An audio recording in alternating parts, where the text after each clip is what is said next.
Hello everyone, welcome to Aspirant Taboo. This video is really very important for those who are going to appear in an examination जिसमें current affair का section पूछा जाता है। चाहे आप CHSL का exam देने वाले हो, आप CGL का एग्जाम देने वाले हो, स्पेशली आप RRB PO या RRB क्लर्क मेंस के लिए अपियर होने वाले हो, या अपकमिंग एग्जाम जो आपके हैं जैसे IBPS PO mains and IBPS clerk mains and SBI PO mains भी आपका होगा अब इस साल होगा या नेक्स्ट ईयर, क्योंकि अभी तक तो उसके बारे में डिटेलिंग नहीं आई है। लेकिन अगर होता है तो इन सारे एग्जाम में आपको सितंबर मंथ का करंट अफेयर पढ़ना ही पड़ेगा। क्यों?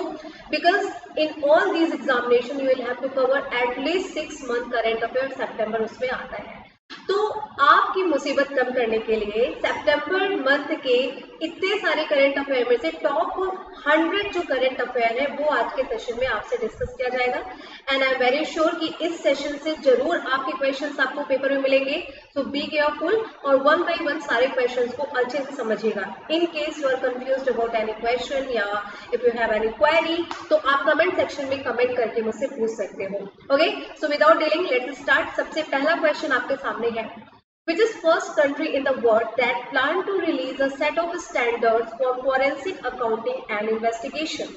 विश्व का पहला देश कौन सा है जिसने फॉरेंसिक अकाउंटिंग और जांच, फॉरेंसिक जांच क्या होती है? कहीं पे कोई डेथ होती है, फॉर एग्जाम्पल कहीं पे मर्डर हुआ है तो आते हैं ना देखने की जो हथियार है अगर मिलता है, या फिर जहाँ पे मर्डर हुआ है जो प्लेस है वहां पे फिंगरप्रिंट मिल जाए या फुटप्रिंट मिल जाए तो उसी को बोलते हैं फॉरेंसिक जांच। या फिर जो भी मरा है उसकी चीजें या कोई भी चीज होती है उसे फॉरेंसिक टेस्ट के लिए भेजा जाता है ना, उसी फॉरेंसिक जांच की बात हो रही है। तो दुनिया में कोई कंट्री ऐसी पहली कंट्री है जिसने एक मानक तैयार करने का फैसला किया कि नहीं फॉरेंसिक जांच ऐसी होनी चाहिए। क्यों? ताकि जो फॉरेंसिक जांच होती है उससे इन्वेस्टिगेशन में हेल्प मिले।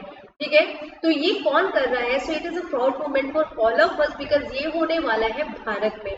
तो ऑप्शन होगा यहाँ पे option number first India. Okay, let me tell you one thing, let's make this session interactive. It doesn't matter it is a recorded session, you can also be a participant of this video. Okay, just think that this is a live video and when I ask a question just comment the answer below. Okay, so it will be an interactive video और वो आपके लिए ज्यादा beneficial होगा। So जो भी ये video देख रहे हैं doesn't matter आप इस वीडियो के अपलोड होने के बाद कितनी देर बाद देख रहे हैं, अगर आपको दिल से पढ़ाई करनी है, देखो कुछ लोग होते हैं जो वीडियो स्टार्ट किए थोड़ा देखे चले गए, उनके लिए ये वीडियो नहीं है। जो सच में कुछ करना चाहते हैं, जो सच में करंट अफेयर में फुल मार्क्स स्कोर करना चाहते हैं, वो बच्चे अगर ये वीडियो देख रहे हैं तो पहली बात जब तक आप ये वीडियो देखें दुनिया भूल जाए, अपना ईयरफोन लगाओ, बैठो और जो क्वेश्चन मैं पूछ रही हूँ उसका आंसर कमेंट में आप मुझसे पहले करने की कोशिश करें। ओके, इंडिया की यहाँ पे बात हो रही है तो institute of chartered accounts of India जो है उसने दिसंबर 2020 के अंत तक फॉरेंसिक अकाउंटिंग और इन्वेस्टिगेशन मानक के एक विस्तृत सेट के साथ आने की बात कही है। ठीक है, तो ये जब हो जाएगा तो इंडिया फॉरेंसिक जांच के स्टैंडर्ड सेट करने वाला दुनिया का पहला देश होगा। Okay, who authored the book named The Commonwealth of Cricket, a lifelong love affair with the most subtle and sophisticated game known to humankind. That is true कि अगर सबसे ज्यादा हम लोग अटैच है या जिसको ज्यादा नॉलेज नहीं होती वो भी देखता है, और ऐसा तो होता नहीं, क्रिकेट के बारे में तो सबसे ज्यादा नॉलेज सबको होती है। तो इस नाम से किताब लिख दी किसी ने, और वही आपसे पूछा जा रहा है कि किताब किसने लिखी है, बहुत इंपॉर्टेंट है, बुक्स एंड ऑथर के सेशन में आ सकता है। तो आंसर यहाँ पे होगा आपका ऑप्शन नंबर 4 रामचंद्र गुहा। अब ये रामचंद्र गुहा है कौन? इन्होंने एक किताब लिखी है, किताब का नाम सबसे पहले, अब पूरी बहुत लंबा नाम है, पूरा मत याद रखना, द कॉमनवेल्थ ऑफ क्रिकेट, इतना तो याद आप रख सकते हो, जिसमें जितना भी जो गेम क्रिकेट का जो यहाँ पे हिस्ट्री रही है इंडिया में उसे पोर्ट्रे किया है इस बुक में इन्होंने। इसको को पब्लिश करेगा कौन कौन मिलके? हार्पर कॉलिन्स इंडिया और विलियम कॉलिन्स मिलके इसे क्या करेंगे? पब्लिश करेंगे। ये जो पिक्चर आप देख रहे हो ये रामचरण गुहा की है। Who has been appointed as India's ambassador to Republic of Croatia? Croatia is a country in Europe और वहां पे इंडिया की तरफ से किसी को एम्बेसिडर बनाकर भेजा गया है। तो द क्वेश्चन इज किसको भेजा गया है? तो आंसर यहाँ पे होगा ऑप्शन नंबर 3 राज श्रीवास्तव। ये राज श्रीवास्तव है, राज श्रीवास्तव को क्रोशिया का एम्बेसिडर बनाकर भेजा गया है। ये 1997 बैच के IFS ऑफिसर हैं, ये आपके एग्जाम में नहीं पूछा जाएगा, जस्ट फॉर इंफॉर्मेशन, ठीक है। और ये अभी तक जो टोक्यो में इंडिया का मिशन था उस एम्बेसी में ये डिप्टी चीफ ऑफ मिशन थे, लेकिन अभी क्रोएशिया के एम्बेसडर है, किसकी तरफ से? इंडिया की तरफ से। क्रोएशिया कहाँ पर है? तो इटली, अगर आपको याद है, इटली के राइट हैंड साइड आप देख रहे हो क्रोएशिया है, जहाँ की कैपिटल जाग्रेब है, क्रोएशियन कूना वहाँ की करेंसी है, जोरन मिलानोविक वहाँ के प्रेसिडेंट है। एसबीओ टॉप के पहले ब्रांड एम्बेसडर के रूप में किसे नियुक्त किया गया? अब एसबीओ टॉप की अगर हम बात करें तो यहाँ के पहले ब्रांड एम्बेसडर के रूप में नियुक्त किया गया है डॉनी ब्रावो को, ठीक है। डॉनी ब्रावो को एसबीओ टॉप का ब्रांड एम्बेसडर चुना गया। एसबीओ टॉप एक ऑनलाइन वेबसाइट है जहाँ पे आप कह सकते हो सट्टा एक तरीके से होता है, ठीक है। तो वेस्ट इंडीज की क्रिकेट आइकन जो है डॉनी ब्रावो, उन्हें पहली बात तो एसबीओ टॉप ने पहली बार किसी क्रिकेटर को एम्बेसडर चुना है, और वो कौन है? तो नाम आता है यहाँ पे डॉनी ब्रावो का, ठीक है। और ये एक बैटिंग ग्रुप है, जैसे कि मैंने आपसे कहा था कि एक मैन बैटिंग ग्रुप है, और इसके लिए इन्होंने वेस्ट इंडीज के क्रिकेटर को अपने आप के प्रमोशन के लिए चूज किया है। Who is the author of the new book Let Us Dream that is going to release in December 2020? एक किताब रिलीज होने वाली है जिसका नाम है हमें सपने देखने दो, Let Us Dream। इसके लेखक कौन है ये पूछा जा रहा है, तो यहाँ पे आंसर बनेगा पोप फ्रांसिस, ठीक है। पोप फ्रांसिस इसके लेखक हैं, इन्होंने अकेले इसे नहीं लिखा, हेल्प भी ली है। तो पोप फ्रांसिस की किताब लेट अस ड्रीम दिसंबर 2020 में रिलीज होगी। अब बुक को पब्लिश कौन कर रहे हैं? Simon and Schuster. अभी के सेशन में ये सेकेंड बुक है जिसके बारे में हम लोग पढ़ रहे हैं, तो अभी तुरंत रिमाइंड करो which one was first book? First book was the Commonwealth of cricket that was written by Ramcharan Guha, and the second book we are here learning about is Let Us Dream written by Pope Francis, ठीक है, याद रखिएगा। In the book, Pope Francis explained how a crisis can teach an individual to deal with problems they face in their lives. इन्होंने actually lockdown के दौरान लिखी है, जो क्राइसिस हुई इतनी बड़ी, तो अपने जीवन काल में इन्होंने 3 बहुत बड़ी क्राइसिस देखी है जिसके बारे में इस किताब में इन्होंने वर्णन किया है। Which Indian institute got highest rank among Indian institute in World University Ranking 2021? किस भारतीय संस्थान को विश्वविद्यालय रैंकिंग 2021 में भारतीय संस्थानों में सर्वोच्च पद मिला? क्योंकि ओवरऑल नहीं टॉप किया, लेकिन अगर भारतीय संस्थानों की बात करें तो सबसे पहले नंबर पे कौन था? तो यहाँ पे आंसर आएगा आपका IIS बेंगलुरु, ठीक है। Option number 1 will be the correct answer. Times higher education के द्वारा ये अनाउंस किया गया। इस रिपोर्ट का नाम था वर्ल्ड यूनिवर्सिटी रैंकिंग 2021, ठीक है। इसमें 1527 हायर एजुकेशन इंस्टीट्यूट 93 देशों से चुने गए और उनकी एक रैंकिंग तैयार की गई। अगर हम बात करें यहाँ पे इन्हें किस बेसिस पे रैंकिंग की गई इनकी, तो research, knowledge, international outlook, transfer and teaching के आधार पर इनकी रैंकिंग की गई। ऑक्सफोर्ड सबसे टॉप पे था, फिर स्टैनफोर्ड आपका सेकंड पे था, हार्वर्ड आपका थर्ड पे था, कैलिफोर्निया इंस्टीट्यूट ऑफ टेक्नोलॉजी आपका 4th नंबर पे था। If we talk about India, India में पहली बार टॉप 300 में कोई था ही नहीं। टॉप 300 तक इंडिया के एक भी इंस्टीट्यूट का नाम नहीं था। फिर 301 से 350 के बीच वाली कैटेगरी में जो आया वो IISc था, मतलब Indian institute of science Bangalore था। तो और फिर सेकंड नंबर पे IIT रोपर आया, फिर IIT इंदौर आया, फिर BHU आया, फिर ICT मुंबई आया। सो अगर हम इंडिया के टॉप 3 याद करें तो IIS बेंगलुरु हो गया, आपका रोपर हो गया और IIT इंदौर हो गया। और दुनिया में अगर सबने कितने टॉप किया तो ऑक्सफोर्ड जो है वो टॉप पे रहा था, ठीक है। RBI approved the appointment of whom as MD and CEO of South Indian Bank.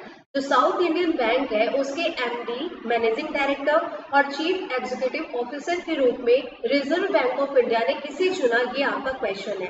अब तक आपने क्वेश्चन का आंसर कमेंट बॉक्स में लिख दिया होगा, I hope so. You don't need to write full answer, you can write options only. Answer यहाँ पे होगा आपका मुरली रामकृष्णन। तो मुरली रामकृष्णन को MD और CEO चुना गया, कहाँ का? साउथ इंडियन बैंक का। यहाँ पे एक नाम आप देख रहे हैं, दैट इज दिनेश कुमार खन्ना। रजनीश कुमार के बाद अगला चेयरमैन कौन बन रहा है एसबीआई का? दिनेश कुमार खरा। वेरी इंपॉर्टेंट, आपको याद रखना है। तो आरबीआई ने मुरली रामकृष्णन को, ये आप पिक्चर देख रहे हैं मुरली रामकृष्णन की, और ये एमडी और सीईओ चुने जा चुके हैं। कहाँ के? तो साउथ इंडियन बैंक के, ठीक है। केरला में इसका हेडक्वार्टर है साउथ इंडियन बैंक का। 3 साल के लिए चुने गए हैं। 1 अक्टूबर 2020 से इनका कार्यकाल जो है वो स्टार्ट होगा, यानी कि कल से इनका काम शुरू हो जाएगा और 3 साल तक ये इस पे रहेंगे। इन्होंने वीजी मैथ्यू की जगह ली और वीजी मैथ्यू की जो टेन्योर है वो आज मतलब 30 सितंबर को कंप्लीट हो रहा है। साउथ इंडियन बैंक का हेडक्वार्टर है त्रिशूर केरला में। एक्सपीरियंस नेक्स्ट जनरेशन बैंकिंग इसकी टैगलाइन है।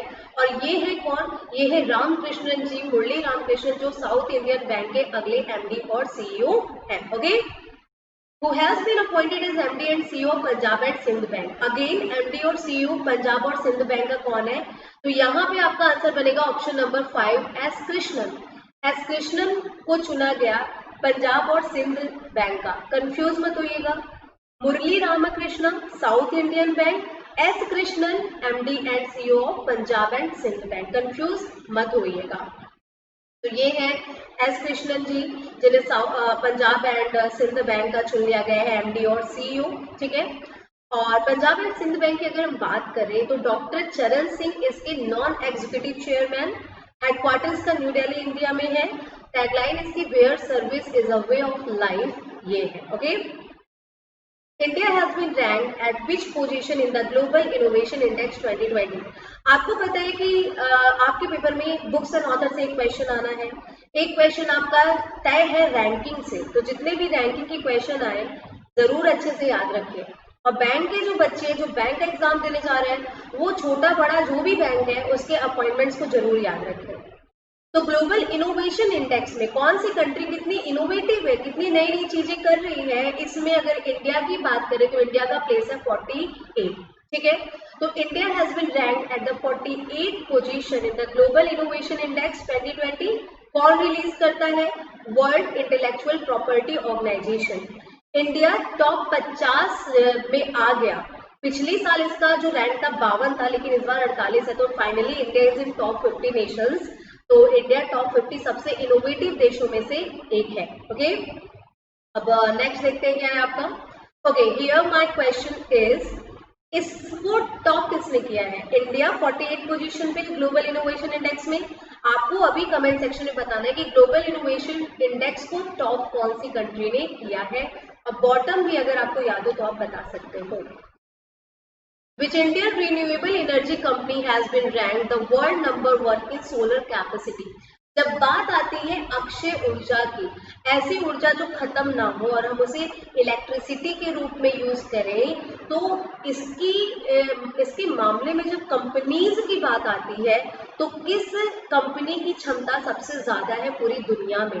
अगेन अ प्राउड मोमेंट, क्योंकि भारत की कंपनी है जिसकी सबसे ज्यादा क्षमता है सौर ऊर्जा में, और उस कंपनी का नाम है Adani green. Option number D will be the correct answer, ठीक है। तो Adani green energy India first पे था। जीसीएल न्यू एनर्जी जो हांगकांग की कंपनी है वो सेकंड पे थी। थर्ड पे जापान की कंपनी आई एसबी एनर्जी। तो बहुत अच्छी बात है कि हमारा इंडिया टॉप पर है। तो अगर पूछेगा कि दुनिया में सबसे ज्यादा सौर क्षमता वाली कंपनी कौन सी है, मेरी क्वेश्चन को सुनिएगा, सबसे ज्यादा सौर क्षमता वाली कंपनी अगर पूछेगा तो अडानी ग्रीन इंडिया। अब अडानी ग्रीन इंडिया की हम बात करें तो इसका हेडक्वार्टर अहमदाबाद में है। गौतम अडानी इसके फाउंडर है। 2015 से कंपनी काम कर रही है। इस कंपनी के बारे में कहें तो इस समय इसकी जो कैपेसिटी है वो 2.3 गीगावाट है। Okay, cabinet has approved which mission for civil services capacity building. ये क्वेश्चन मुझे बहुत इंपॉर्टेंट लगा और मुझे पता नहीं क्यों लग रहा है कि क्वेश्चन किसी न किसी पेपर में आ सकता है, ऐसा इंस्टिंक्ट है मुझे। ये पूछ रहा है कि कैबिनेट ने सिविल सेवा क्षमता निर्माण के लिए किस मिशन को मंजूरी दी। एक ऐसा मिशन होगा जहाँ पे जो सिविल सर्वेंट है, जो ऑलरेडी बन चुके हैं ऑफिसर्स आईएएस वगैरह, उनको ट्रेनिंग दी जाएगी ताकि वो अपकमिंग जो जनरेशन है उसके हिसाब से सोच सके और इनोवेटिव चीजें कर सके। इसको क्या नाम दिया गया? तो इसको नाम दिया गया mission Karmayogi. Option number D will be the correct answer. तो मिशन जो है इसीलिए सेट किया गया है कि जो भी आपके सिविल सर्वेंट्स हैं, ठीक है, नॉट एस्पिरेंट, सिविल सर्वेंट्स हैं, उनकी कैपेसिटी बिल्डिंग का एक प्रोग्राम चलेगा जिसका नाम है मिशन कर्मयोगी। इतना आपको इससे याद रखना है, मिशन का नाम वेरी इंपॉर्टेंट है। Who has authored the book titled The Presidential Year? Third किताब, पहली किताब the Commonwealth of cricket, written by Ramcharan Guha. Okay, second था let us dream, written by Pope Francis. Now this is third one, the presidential year. Pranab Mukherjee ji की अभी death हुई है, जो हमारे देश के राष्ट्रपति रह चुके थे, जिनके बाद प्रतिभा पाटिल जी आई थी। तो अगर हम बात करें कि प्रणब मुखर्जी की किताब, तो यहाँ पे आता है नाम द प्रेसिडेंशियल ईयर, ठीक है। और ऑप्शन नंबर 4 यहाँ पे आंसर आएगा। प्रणब मुखर्जी की किताब द प्रेसिडेंशियल ईयर 11 दिसंबर को जारी की गई। ये एक अनोखा आत्मकथा है जिसमें इन्होंने बहुत सारी कहानियां लिखी हैं। राष्ट्रपति शासन जब 75 में लिखा था, उस दौरान देश की क्या सिचुएशन थी, राष्ट्रपति भवन में कामकाज कैसा होता है, जब डिमोनेटाइजेशन हुआ तब क्या सिचुएशन थी, इन सारी चीजों पे ये किताब बेस्ड है। इसे रूपा प्रकाशन ने पब्लिश किया है। Which Indian dairy company became first Indian dairy to enter Rabobank Global Top 20 2020 list? अब देखिए, जो दुनिया भर की डेयरी है, दूध की जो डेयरी होती है, रेबो बैंक एक कंपनी है जो एक रैंक तैयार करती है, उसकी टॉप 20 में इंडिया की कोई डेयरी शामिल हुई है। That is a big thing. और बात हो रही कौन सी डेयरी है भाई इंडिया की जो उसके टॉप 20 में शामिल हो गई। तो यहाँ पे आंसर आएगा अमूल डेयरी की। Option 4 will be the correct answer. Amul जो कि Gujarat cooperative milk marketing federation का है, वो पहली इंडियन डेयरी कंपनी बन गई जिसने रेबो बैंक के एनुअल टॉप 20 लिस्ट में शामिल होने का खिताब बनाया है। अमूल 16वें नंबर पे था। स्विट्जरलैंड का नेस्ले, नेस्ले की कॉफी आप बहुत पीते हो, वो टॉप पर है। और ये रेबो बैंक एक Dutch multinational banking and financial service company है जो हर साल अपने टॉप 20 कंपनी की लिस्ट जारी करती है। Who became the first women DG of Bureau of Civil Aviation Security? Aviation मतलब उड्डयन, विमान। तो नागरिक उड्डयन सुरक्षा ब्यूरो की पहली महिला डीजी कौन बनी है? पहली बार कोई महिला डीजी बनी है। जैसे नजमा हेपतुल्ला पहली फीमेल चांसलर बनी आपकी, वैसे यहाँ पे आता है नागरिक उड्डयन सुरक्षा ब्यूरो की पहली महिला डीजी, तो यहाँ पे नाम आएगा उषा पांडे का। Option number 4 will be the correct answer, ठीक है। अब यहाँ पे बहुत सारे रिकॉर्ड है। अनीता कुंदू पहली महिला थी जिन्होंने माउंट एवरेस्ट की चढ़ाई दोनों तरफ से की, इंडिया और चाइना की तरफ से। सोमा मंडल पहली महिला है जिसे स्टील अथॉरिटी ऑफ इंडिया की का चेयरमैन चुना गया, फर्स्ट फीमेल चेयरमैन। तो इस तरह की न्यूज पेपर में पूछने के चांसेस ज्यादा रहते हैं जहाँ पे फर्स्ट जुड़ जाता है, आपको ये याद रखना है, ओके। तो उषा पाड़ी आईएएस ऑफिसर है 96 बैच के उड़ीसा कैडर से, जिन्हें पहली महिला, ठीक है, डीजी मतलब डायरेक्टर जनरल के रूप में चुना गया सिविल एविएशन सिक्योरिटी का। आपको याद है राकेश अस्थाना जो कि बीएसएफ के चुने गए हैं डायरेक्टर जनरल, तो ये पहले बीएसएफ के नहीं थे, बीएसएफ तो बॉर्डर सिक्योरिटी फोर्स थे, पहले ये आपके bureau of civil aviation security में थे। जब वो चले गए बीएसएफ में तो उनकी जगह पे उषा पाड़ी को नियुक्त किया गया, ओके।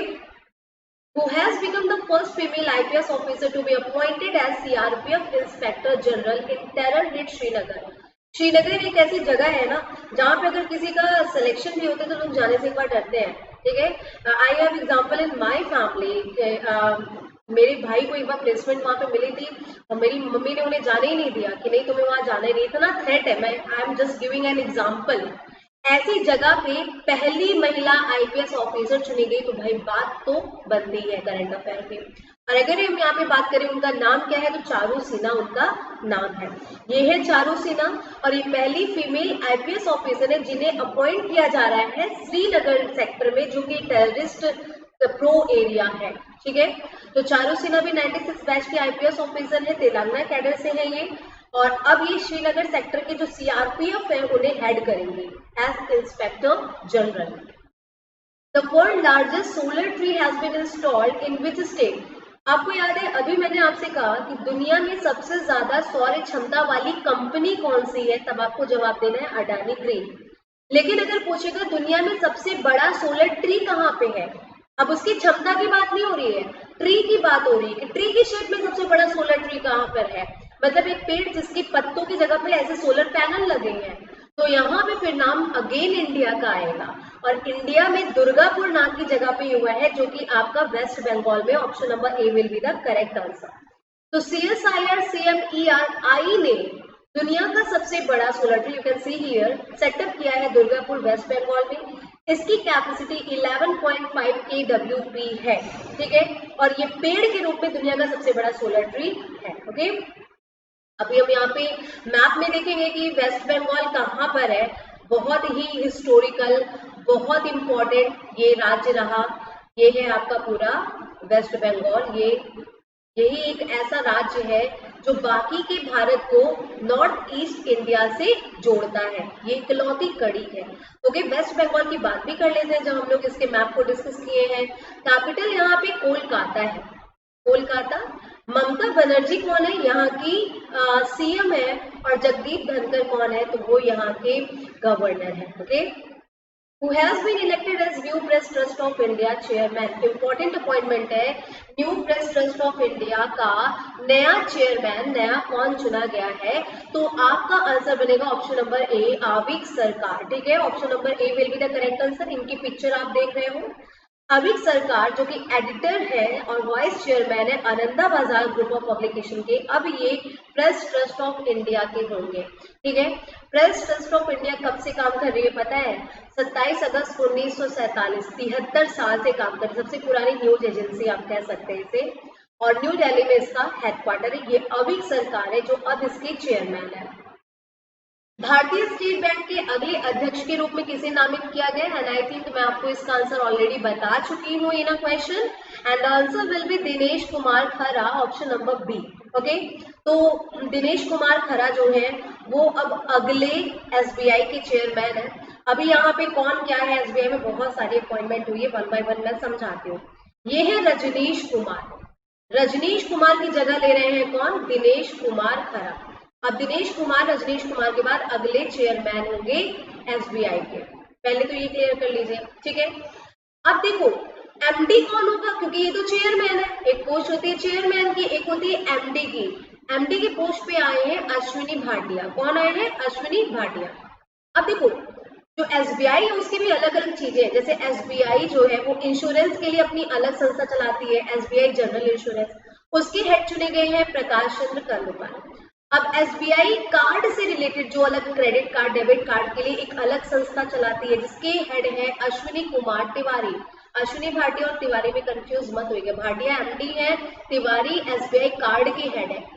विनय टोसे कौन है? तो SBI अपना म्यूचुअल फंड का जो संस्था चलाती है उसके हेड है विनय टोसे। ठीक है, Which filmmaker has authored a children's book, The Big Thought of Little Love? This question is not that much important, but भाई देखो कुछ कह नहीं सकते, एग्जामिनर के मूड का पूछ सकता है क्योंकि बहुत ही चर्चा में है। We are talking about Karan Johar, जिन्होंने अपने बच्चे यश और रूही पे बेस्ड एक किताब बनाई है। ठीक है, लव और कुश से जोड़ के, रामायण के 2 किरदार को जोड़ के, the big thought of little love, छोटे लव के बड़े विचार, इस पे इन्होंने किताब लिखा है। तो Karan Johar will be the correct answer. और ये उनके दोनों बच्चे हैं जिनसे इंस्पायर होकर इन्होंने ये किताब लिखा है, और इसको कनेक्ट किया है लव कुश जो माँ सीता के 2 बच्चे थे उनसे। ओके, तो कौन लिखा है? करण जौहर ने ये किताब लिखा है, जिसे जगरनॉट बुक पब्लिश की है। Name the first Indian origin woman who has been honored with Memorial Blue Plaque।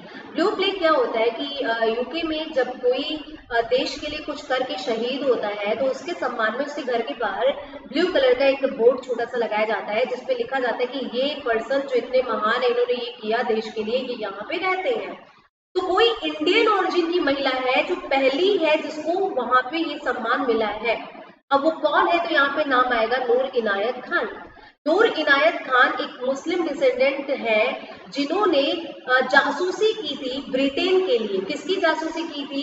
तो ये जो है वर्ल्ड वॉर सेकेंड जब चल रहा था, ठीक है, तब इन्होंने ब्रिटेन की तरफ से जर्मनी में जाके जासूसी की थी और फिर इन्हें पकड़ लिया गया था और मार दिया गया था।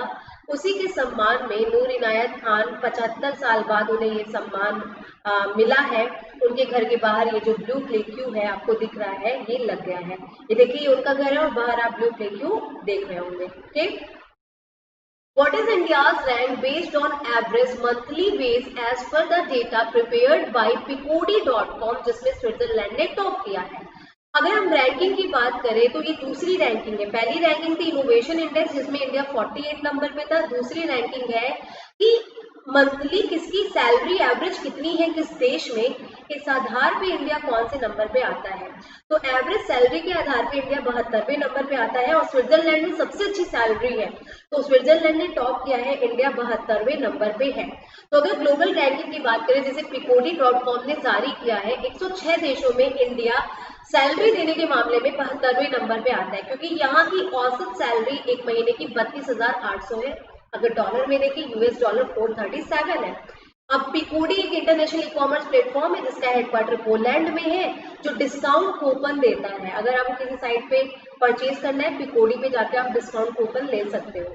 तो इंडिया 72 पे है, सबसे अच्छी सैलरी स्विट्जरलैंड में। एक महीने की औसत सैलरी एवरेज जो निकाला गया वो था 4,49,000। कैन यू इमेजिन, इंडिया में never.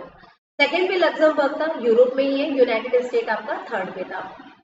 Name the former cricketer or cricket coach who co-authored the book titled Pitching It Straight। एक और किताब क्रिकेट पे, commonwealth of cricket written by Ramcharan Guha, then pitching it straight, ये किसने लिखा है? MS उन्नीकृष्णन के साथ मिलकर। अब यहाँ पे आपका आंसर बनेगा सेकंड, गुरुचरण सिंह। रामचंद्र गुहा ने लिखा the Commonwealth of cricket. Pitching it straight किसने लिखा? गुरुचरण सिंह ने लिखा। ये कोच रह चुके हैं क्रिकेटर के। MS उन्नीकृष्णन के साथ मिलकर इन्होंने किताब लिखा जिसे विटास्टा बुक के द्वारा पब्लिश किया जा रहा है। इस किताब में गुरचरण सिंह की लाइफ के बारे में, जिन्होंने कई सारे यंग टैलेंट को ट्रेन किया है, उसके बारे में इन्होंने व्याख्या की है, वर्णन किया है। वसंत Kumar who passed away recently is a re-owned dash। वसंत कुमार का निधन हो गया, ये कौन थे? तो भाई देखो, ये बहुत सारी चीजों में इन्होंने कलाकारी दिखाई थी। He was a businessman as well a politician also. तो ये राजनीतिज्ञ भी थे और बिजनेसमैन भी थे। फर्स्ट एंड सेकंड, क्रिकेटर नहीं थे। तो एच वसंत कुमार, अच्छा एक तमिल चैनल था वसंत टीवी, ये उसके को फाउंडर और मैनेजिंग डायरेक्टर थे। एक तरफ आप इनका पॉलिटिशियन वाला रूप देख रहे हो, एक तरफ आप बिजनेसमैन वाला रूप देख रहे हो। Nothing you need to remember, Tamil Nadu से थे, वसंत टीवी के को फाउंडर मैनेजिंग डायरेक्टर, पॉलिटिशियन भी थे और बिजनेसमैन भी थे। और नाम क्या था इनका? H Vasant Kumar. Which international airport has won CII-GBC National Energy Leader Award? देखो, CII-GBC राष्ट्रीय ऊर्जा अवार्ड का पुरस्कार कौन से अंतरराष्ट्रीय हवाई अड्डा ने जीता है? तो यहाँ पे नाम आएगा हैदराबाद के इंटरनेशनल एयरपोर्ट ने जीता है, जिसका नाम है राजीव गांधी इंटरनेशनल एयरपोर्ट। ठीक है, राजीव गांधी इंटरनेशनल एयरपोर्ट जो कि हैदराबाद में, उसे नेशनल एनर्जी लीडर और एक्सीलेंट एनर्जी एफिशिएंट यूनिट का अवार्ड मिला। हर साल ये अवार्ड दिया जाता है, ये 21वीं बार था। और एनर्जी मैनेजमेंट में कौन सा एयरपोर्ट कितना अच्छा है उसके लिए ये अवार्ड दिया जाता है। Who has won the Belgian Grand Prix? एक बात याद रखना, जब भी ग्रैंड प्रिक्स लगे तो समझ जाना कि कार रेसिंग की बात हो रही है, और आगे जो लिखा रहा है उसी देश में ये हुआ। बेल्जियम ग्रैंड प्रिक्स मतलब बेल्जियम देश में ग्रैंड प्रिक्स हुआ। बेल्जियम देश में कार रेसिंग का जो कंपटीशन हुआ उसमें कौन जीता, और वो बंदा चौथी बार बेल्जियम में होने वाले कार रेसिंग को जीता है, ये चौथी बार टाइटल जीता है। तो आंसर यहाँ पे आएगा लुइस हैमिल्टन। ठीक है, बहुत फेमस है ये कार रेसर, और इस समय इनका लक थोड़ा खराब चल रहा है, इनमें पेनल्टीज बहुत लग रही है। मर्सिडीज से ये कार रेसिंग करते हैं, बहुत अच्छे कार रेसर है लुइस हैमिल्टन, और ये अपना सबसे ज्यादा बार ग्रैंड प्रिक्स जीतने वाला खिताब जो है माइकल शुमेस्कर का, उसे तोड़ने वाले हैं। 91 बार रिकॉर्ड है। ठीक है, बहुत करीब है, एक बचा है, वो अगर इन्होंने जीत लिया, आज की डेट की मैं बात कर रही हूँ, तो फिर ये रिकॉर्ड टूट जाएगा। तो लुइस हैमिल्टन ने बेल्जियन ग्रैंड प्रिक्स जीता था। Formula 1 champion Mercedes Lewis Hamilton जो कि ब्रिटेन के हैं, इन्होंने ये जीता। ठीक है, वॉल्टेरी बोटास सेकंड आए, ये भी मर्सिडीज चलाते हैं, और रेडबुल चलाने वाले मैक्स वर्स्टैपेन इसमें थर्ड आए। डॉक्टर एस पद्मावती इंडिया की पहली फीमेल और सबसे पुरानी क्या थी जिनका निधन हो गया? तो डॉक्टर एस पद्मावती इंडिया की पहली फीमेल थी जो कि कार्डियोलॉजिस्ट थी। ठीक है, हृदय विशेषज्ञ थी। तो option number 5 will be the correct answer, दिल की डॉक्टर जिसे आप कहते हो। तो एस पद्मावती शिवरमन कृष्णा अय्यर इनका पूरा नाम था, जो आप बिल्कुल याद नहीं रख पाओगे, रखना भी मत, you just need to remember S Padmavathi, that's it. तो ये पहली कार्डियोलॉजिस्ट थी, बस इतना याद रखना। इन्हें गॉड मदर ऑफ कार्डियोलॉजी कहा जाता था, पद्म भूषण जीता, पद्म विभूषण जीता, और इनका निधन हो गया। Which Bollywood actor has become brand ambassador of Bajaj Allianz? आपको ब्रांड एम्बेसडर से क्वेश्चन बहुत मिलेंगे क्योंकि इधर भी ब्रांड एम्बेसडर बहुत चुने गए, but don't worry, I am here, मैं आपको याद कराऊंगी। अगर हम बात करें बजाज अलियांस का, तो यहाँ पे आंसर आएगा option number A, Ayushmann Khurrana. Ayushmann Khurrana को बजाज अलियांस का ब्रांड एम्बेसडर चुना गया। चलो अब रिवाइज करते हैं, इधर बीच कौन कौन चुना गया। रोहित शर्मा को, एक स्पोर्ट आई वियर ब्रांड है जो गॉगल्स बनाती है, चश्मे बनाती है, ओकले, उसने अपना एम्बेसडर चुना। हरभजन सिंह को ई बाइक गो कंपनी ने ब्रांड एम्बेसडर चुना।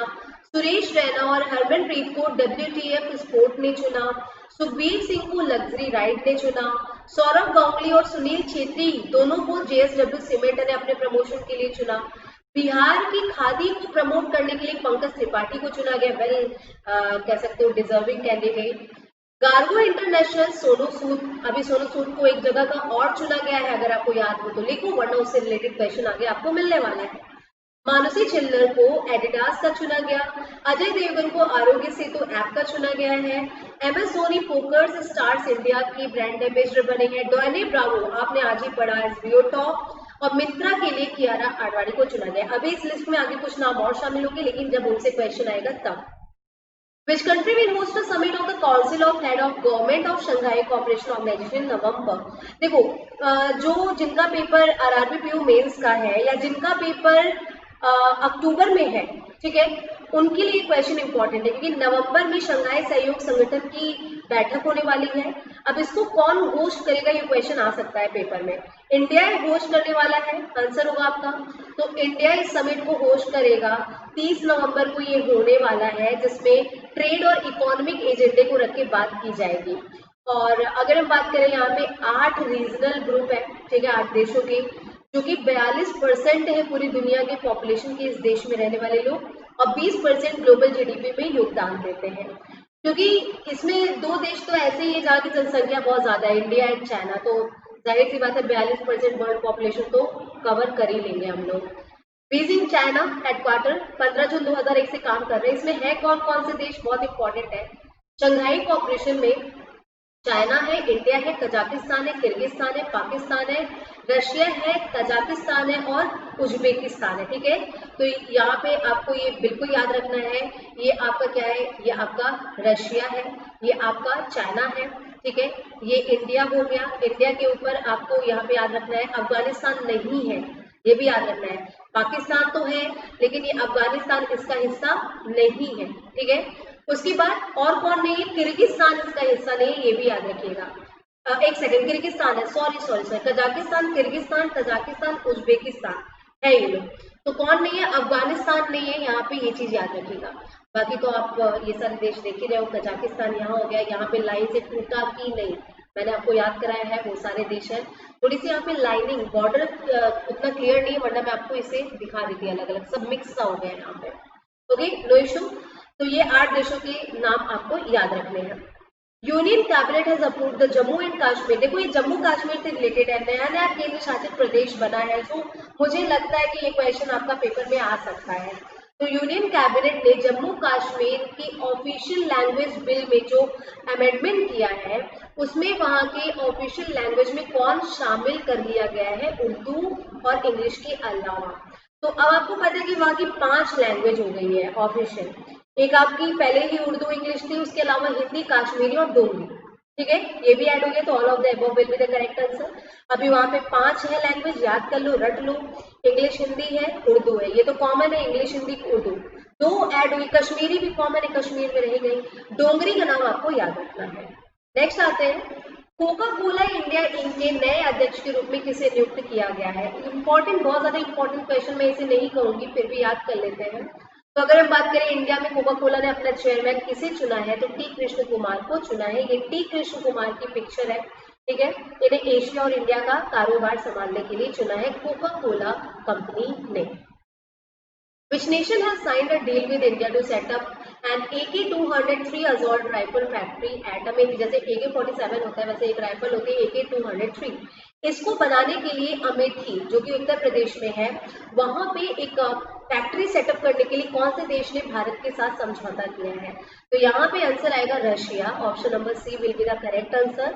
रशिया का और इंडिया का 3 सितंबर को ये अग्रीमेंट हुआ है, जिसमें ये बात हुई है कि AK-203 को बनाने की फैक्ट्री अमेठी में सेटअप होगी, बहुत हेल्प मिलेगा, रोजगार बहुत उत्पन्न होगा और दोनों देशों के बीच में रिलेशन तो ऑब्वियसली अच्छे होंगे ही।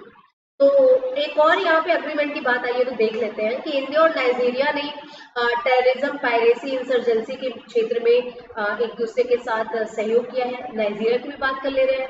कैपिटल अबुजा है, करेंसी नाइजीरियन नायरा है। अब यहाँ पे सबसे पहले हम बात करेंगे रशिया और इंडिया की, क्योंकि रशिया AK-207 की फैक्ट्री डाल रहा है। कहाँ पे डालेगा? इंडिया में। आपको रशिया के बारे में पता होगा कि रशिया दुनिया का सबसे बड़ा देश है। रशिया की कैपिटल क्या है? मॉस्को यहाँ की कैपिटल है, रूबल यहाँ की करेंसी है, व्लादिमीर पुतिन यहाँ के हेड है। ठीक है। Name the Indian grand master who has won the world open online chess tournament. एक ऑनलाइन चेस टूर्नामेंट हुआ, world open online chess tournament इसका नाम था, और इसमें कौन जीता है बहुत इंपॉर्टेंट है। तो पी इनिया आंसर होगा यहाँ पे ऑप्शन नंबर बी। तो पी इनिया एनुअल वर्ल्ड हर साल होता है ऑनलाइन चेस टूर्नामेंट को जीत लिया है, और ये तमिलनाडु की है और इन्होंने ये जीता है। तो याद रखिएगा, पी इनिया फ्रॉम तमिलनाडु, इन्होंने annual world open online chess tournament में जीत हासिल की है। ओके।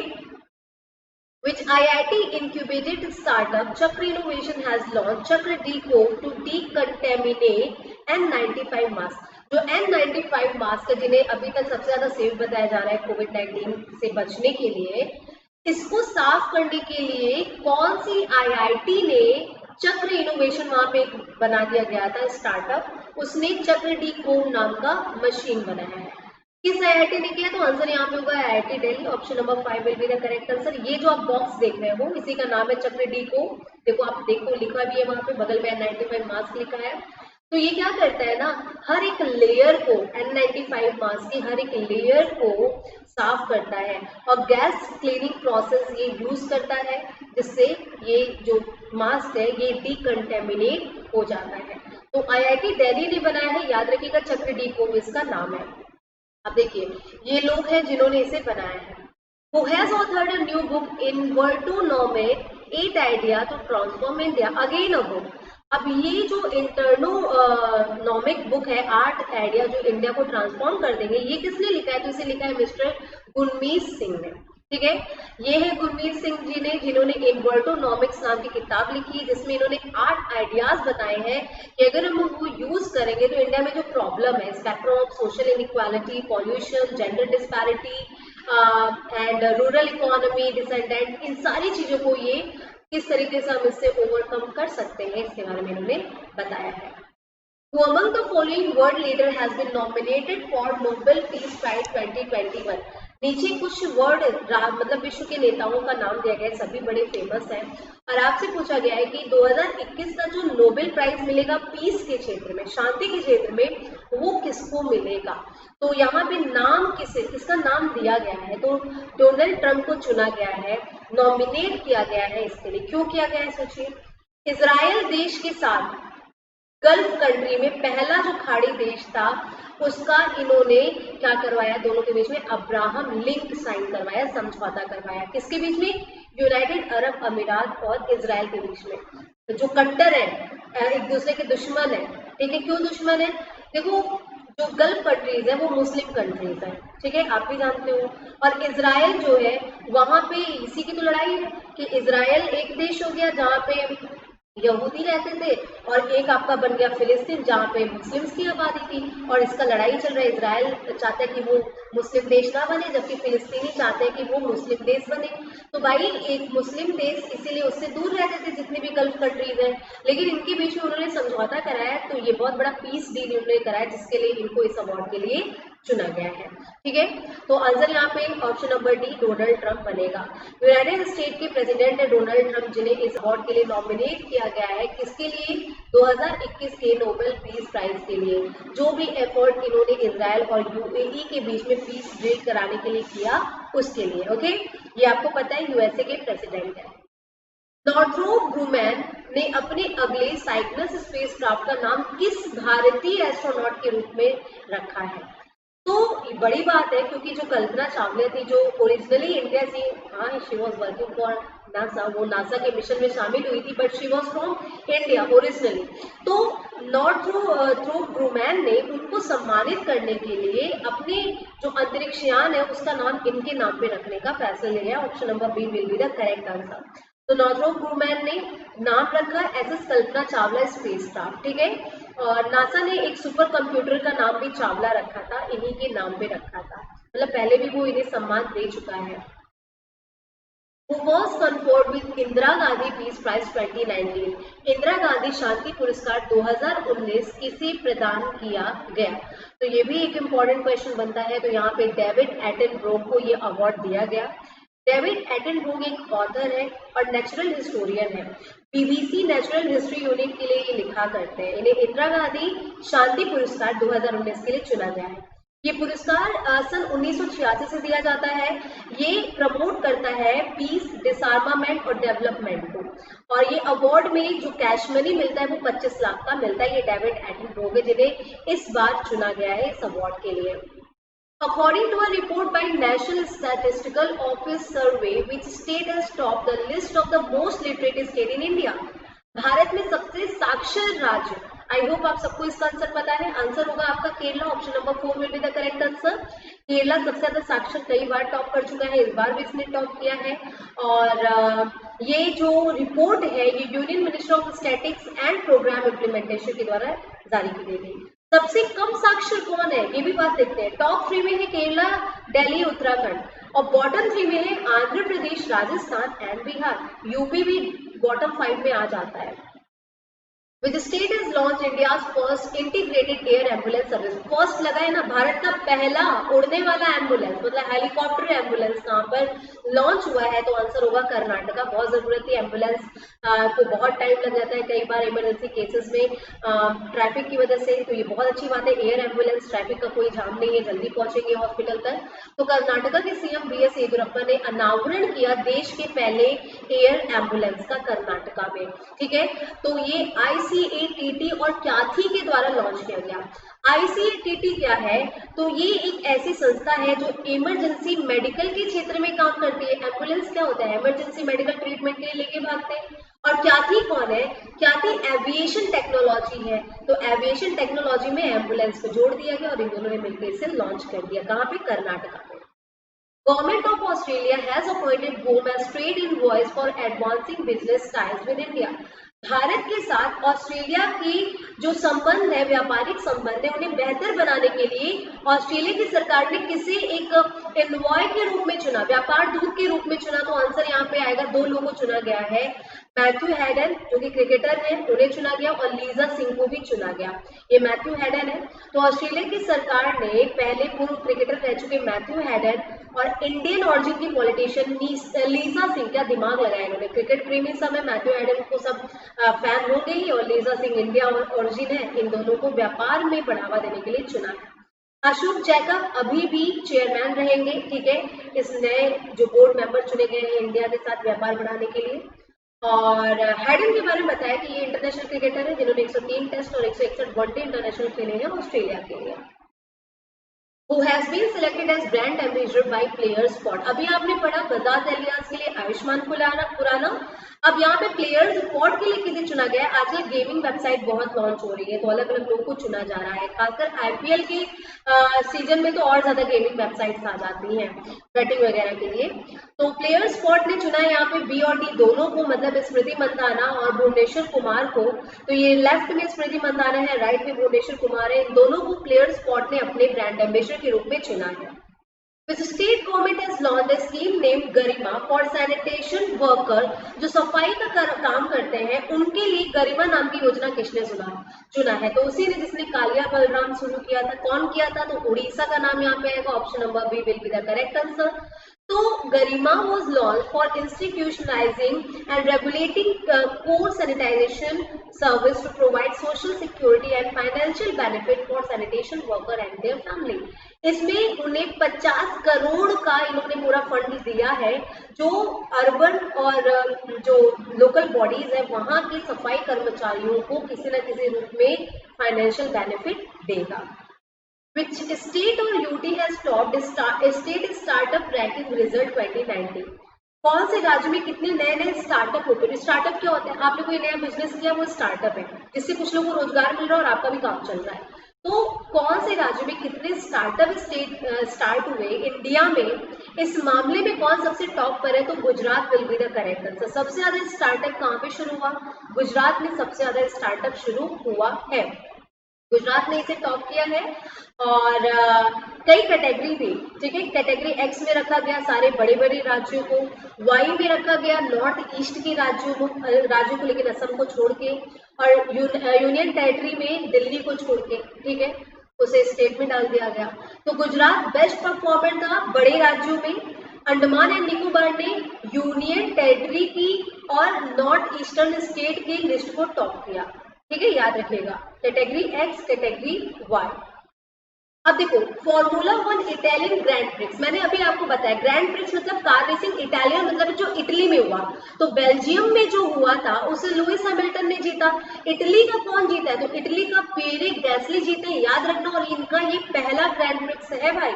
तो पिएरे गैस्ली चुने हैं. लुइस हैमिल्टन टॉप 3 में भी नहीं थे. इसमें भी उनके साथ धोखा हो गया, ठीक है. तो धोखा बोले तो थोड़ी गड़बड़ हो गई थी इनकी गाड़ी में और पेनाल्टी लग गई इनके ऊपर. तो Pierre Gasly Italian grand prix जीते हैं, ठीक है. और ये पहला ग्रैंड प्रिक्स था इनका जो इन्होंने जीता. इसके बाद कार्लोस सेंज थे, सेकंड आए. लुइस हैमिल्टन 7वें नंबर पे आए. देखा 10 सेकंड का इन्होंने स्टॉप ले लिया था जिसकी वजह से इन्हें पेनाल्टी लग गई थी. तो इटली का हो सकता है वही पूछे क्योंकि हम लोग को लुइस हैमिल्टन रटा है, ठीक है. जैसे टेनिस का नाम आता है तो हम लोग नोवाक जोकोविक को ही चुन लेते हैं, लेकिन यहाँ पे याद रखिएगा पिएरे गैस्ली ने जीता इटली वाला car racing. Okay. Who has been elected as a new president of India Tennis Association? देखो टेनिस का नाम लिए टेनिस आ गया. तो ऑल इंडिया टेनिस एसोसिएशन का नया अध्यक्ष किसे चुना गया है? तो अनिल जैन को चुना गया. Option number 2 will be the correct answer. ये अनिल जैन है और इन्हें AIPA का अगला चीफ चुना गया है. Which state top business reform action plan और ईज ऑफ डूइंग बिजनेस? कौन सा राज्य बिजनेस करने के लिए कितना अच्छा है, ठीक है, कहाँ पे बिजनेस के चलने की संभावना ज्यादा है, कहाँ ईज मतलब इजी है. तो यहाँ पे आपका जो आंसर बनेगा वो बनेगा आंध्र प्रदेश. Option number 2. तो ये आंध्र प्रदेश के सीएम की पिक्चर आप इस समय यहाँ पे देख रहे हो, ठीक है. इनका नाम है YSR जगनमोहन रेड्डी. तो ईज ऑफ डूइंग बिजनेस में आंध्र प्रदेश ने टॉप किया है. तो पहले आंध्र प्रदेश के बारे में बता दूं. एपी की 3 कैपिटल है, अमरावती, विशाखापट्टनम और कुर्नूल. ये वहाँ के सीएम है YSR जगनमोहन रेड्डी. विश्वभूषण हरिचंदन वहाँ के गवर्नर है. ये 4थी बार ये रैंकिंग जारी की गई थी जिसमें आंध्र प्रदेश ने टॉप किया है. अब टॉप अगर हम बात करें टॉप 4 को ले लेते हैं. आंध्र प्रदेश फर्स्ट पे, सेकंड पे उत्तर प्रदेश है, थर्ड पे तेलंगाना है, फोर्थ पे आपका MP आता है. According to the state of young child in India report which state is best performing state? बच्चों के लिए कौन सा राज्य पोषण न्यूट्रिशन को लेके बच्चों की जब बात आती है तो कौन सा राज्य सबसे बेहतर परफॉर्म कर रहा है? इसमें टॉप किया है केरला. केरला सबसे ज्यादा साक्षर भी है. केरला बच्चों के मामले में भी सबसे ज्यादा अवेयर है इस रिपोर्ट के अनुसार. Option number 3 Kerala will be the correct answer. Venkaiah Naidu जो प्रेसिडेंट है उन्होंने रिलीज किया state of young India child report जिसके अनुसार केरला सबसे अच्छा हेल्थ और न्यूट्रिशन प्रोग्राम जारी करता है अपने यहाँ के बच्चों के लिए, ठीक है. अब टॉप की बात करें तो टॉप में केरला फर्स्ट पे, सेकंड पे गोवा है, थर्ड पे त्रिपुरा है. बॉटम की बात करें सबसे बेकार सिचुएशन बिहार में है, उत्तर प्रदेश में भी बेकार है, झारखंड ये टॉप 3 है, सॉरी बॉटम 3 है. ओके. अब इंडिया की बात होगी, अब ओवरऑल रैंकिंग की बात होगी. जैसे इंडिया, मैं आपको रिवाइज कराती चल रही हूँ, आप बिल्कुल टेंशन मत लो. आप ये मत सोचो कि आप आगे याद करोगे तो आप पिछला भूलते जाओगे. Just be here, just believe me, just trust, have faith on me और आपको सब याद हो जाएगा. जब बात आती है इनोवेशन इंडेक्स की तो इंडिया 48वें नंबर पे आता है. सैलरी का औसत जब निकाला जाता है तो इंडिया 72वें नंबर पे आता है. अब ग्लोबल इकोनॉमिक फ्रीडम कितनी कितनी है इंडिया में, इस मामले में इंडिया कौन से नंबर पे आता है, तो 105 मतलब 105वें नंबर पे आता है। इंडिया 26 प्लेस गिरा है, मतलब 105वें पोजीशन पे आ गया ग्लोबल इकोनॉमिक फ्रीडम इंडेक्स में, कनाडा के प्रेशर इंस्टीट्यूट के अनुसार, जिसने ये रिपोर्ट जारी की है। लास्ट टाइम वो 79 पे था, उसकी रैंक खराब हुई है, रैंक जितनी आगे उतना अच्छा है, उसकी रैंक बिगड़ी है, 105वें नंबर पे गया ग्लोबल इकोनॉमिक फ्रीडम के मामले में, ठीक है। और 2018 के डेटा के अनुसार ये तैयार किया गया है। टॉप किया है हांगकांग और सिंगापुर ने साथ में, सॉरी हांगकांग फर्स्ट पे, सेकंड पे सिंगापुर। अब बात करें कि इंडिया से ज्यादा या इंडिया किससे किससे ज्यादा रहा, तो India has been ranked higher than China, मतलब चाइना से अच्छी पोजीशन है इंडिया की। जब फ्रीडम की बात आती है तो हमें लगता है इंडिया ही आगे रहेगा चाइना से, यहाँ पे कोई भी फ्रीडम हो वहां से बेटर ही है। आपको इंडिया का याद रखना है कि इंडिया आपका 105 पे है और टॉप किया हांगकांग है। Where the 13th edition of Aero India will be held from February 3rd to 7, 2021। अगले साल फरवरी के महीने में एरो इंडिया होने वाला है। What is arrow India? जहाँ पे हमारी एयरपोर्ट्स करतब दिखाती, बहुत बड़ा इवेंट होता है, बहुत बड़ा शो होता है। आप इसके लिए अब बुकिंग भी कर सकते हो, पोर्टल भी लॉन्च हो गया है। ये कहाँ होगा? 13वीं बार होगा और ये बैंगलोर में होगा। तो मिनिस्ट्री ऑफ डिफेंस ने अनाउंस किया कि ये 13वां एडिशन आपका बेंगलुरु चुना गया इसके लिए। और एरो इंडिया के लिए वेबसाइट भी है जहां से आप टिकट वगैरह बुक कर सकते हो if you are interested. Okay, where India's largest piggery mission what rate 209 crore was launch. सुअर पालन मिशन, जैसे मुर्गी पालन, मछली पालन, वैसे सुगर पालन मिशन, इट्स सुअर नॉट सुगर, सॉरी। तो सुअर पालन मिशन सबसे बड़े लेवल पे इंडिया में कहाँ पे जा रहा है शुरू होने, ये आपका क्वेश्चन है। और ये मेघालय में स्टार्ट होगा, इसमें 209 करोड़ की लागत आएगी। तो सुअर पालन मिशन मेघालय में स्टार्ट किया जा रहा है, ठीक है। इससे बहुत लोगों को नौकरी मिलेगी और जो लोग ऐसा करते हैं सुअर पालन, उनके लिए तो ये भाई बहुत ही अच्छी बात है, ठीक है। तो ये कहाँ पे हो रहा है? तो याद रखिएगा ये मेघालय में हो रहा है। Who became UNICEF India's celebrity advocate to end violence against children। UNICEF एक संस्था जो बच्चों के लिए काम करती है, यूएन की, यूनाइटेड नेशन की संस्था है यूनिसेफ, चिल्ड्रंस इमरजेंसी फंड, जो चुनी है आयुष्मान खुराना को सेलिब्रिटी एडवोकेट, जो प्रमोट कर सके, जो ये चीजें फैला सके कि बच्चों के खिलाफ हिंसा ना हो। तो यहाँ पे आंसर बनेगा आयुष्मान खुराना, वही जिन्हें बजाज अलियांस ने भी चुना है। वर्ल्ड लेवल पे काम करने के लिए उन्होंने डेविड बैकम को चुना है और इंडिया के लेवल पे उन्होंने आयुष्मान खुराना को चुना है। अब देखो, who one the men single title at the US open. जब बात होती है यूएस ओपन, ठीक है, तो मतलब कि हम टेनिस की बात कर रहे हैं। तो यूएस ओपन में पुरुष के एकल खिताब को किसने जीता? मैंने कहा कि ये नाम आते ही ये मत सोचना कि नोवाक जोकोविक का नाम आएगा। क्यों? क्योंकि इससे उन्हें अमान्य घोषित कर दिया गया था। अगर आपको याद है, यूएस ओपन से इन्हें बैन कर दिया गया था क्योंकि इनकी एक बॉल वहां बैठी जज के थ्रोट पे लग गई थी, जिसके बाद इन्हें बैन कर दिया गया कि यूएस ओपन में पार्टिसिपेट नहीं कर सकते। बहुत ही ज्यादा बुरा हुआ इनके साथ, मजाक मजाक में। तो अब ये तो थे नहीं, तो कौन बाजी मार ले गए? इस मौके का फायदा किसे मिला? Dominic Thiem. Option number B, Dominic Thiem पुरुष सिंगल में जीते। अभी ये पुरुष सिंगल क्या होता है? होता क्या है ना कि अगर दोनों तरफ एक एक आदमी है तो उसे पुरुष सिंगल कहेंगे, दोनों तरफ एक एक महिला है तो उसे विमेन सिंगल कहेंगे, ठीक है। ऐसे main double, women double, mix भी होता है। तो अगर हम पुरुष सिंगल की बात करें, डोमिनिक थीम जीत गए हैं और सिंगल का टाइटल यूएस ओपन में, जो कि यूएसए में हुआ था। Yoshihide Suga has been appointed as the new prime minister of which country? Yoshihide Suga को किस देश का नया प्रधानमंत्री नियुक्त किया गया है? तो आपको पता है कि इस महीने एक बहुत बड़ी अपॉइंटमेंट हुई जापान में। जापान के प्राइम मिनिस्टर शिंजो आबे ने पहले ही इस्तीफा दे दिया अपने स्वास्थ्य के कारण, तो उनकी जगह पे योशिहिदे सुगा अब जापान के प्राइम मिनिस्टर है। नाम रट लीजिए, योशिहिदे सुगा कौन है? जापान के अगले प्रधानमंत्री है, ठीक है। तो आंसर यहाँ पे जापान आएगा, थर्ड ऑप्शन ये योशिहिदे सुगा है।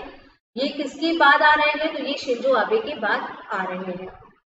The Liberty General Insurance has collaborated with which company to offer Liberty Secure Travel Insurance Policy? एक इंश्योरेंस कंपनी ने एक एयरलाइन के साथ कोलैबोरेट किया ताकि जो उनके यहाँ यात्रा कर रहे हैं उसे वो इंश्योरेंस दे सके कि अगर यात्रा में खुदा न खासा को कुछ हो जाता है तो इंश्योरेंस कवर आपका रहेगा, और इसको नाम दिया गया लिबर्टी सिक्योर ट्रेवल। और ये इन्होंने समझौता किया है स्पाइस जेट के साथ। Option number 3 will be the correct answer. तो लिबर्टी जनरल इंश्योरेंस लिमिटेड ने स्पाइस जेट के साथ मिलकर लिबर्टी सिक्योर ट्रेवल नाम की इंश्योरेंस कवर देने की बात कही है और इन्होंने कोलैबोरेट इसके लिए किया है। Who chairs the empowered group of minister committee constituted by central board government to oversee the corporatization of ordnance factory board। ordnance factory board क्या होता है? आयुध निर्माण, जहाँ पे हथियार बनते हैं, टैंकर्स बनते हैं, हथियार बनते हैं। इंडिया का सबसे पुराना फैक्ट्री है हथियार के लिए। ऑर्डिनेंस फैक्ट्री बोर्ड की कामकाज को देखने के लिए केंद्र सरकार ने एक समिति चुनी है। इसकी अध्यक्षता कौन करेगा? रक्षा मंत्री करेंगे, जाहिर सी बात है। तो Rajnath Singh will be the correct answer. तो यूनियन गवर्नमेंट ने ये कॉन्स्टिट्यूट किया है, ठीक है।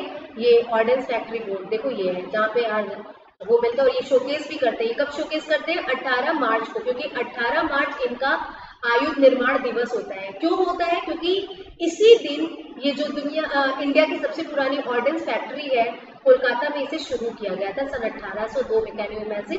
तो आयुध निर्माण की देख रेख के लिए जो समिति बनाई गई है उसका अध्यक्ष चुना गया किसी राजनाथ सिंह को, जो कि हमारे रक्षा मंत्री हैं।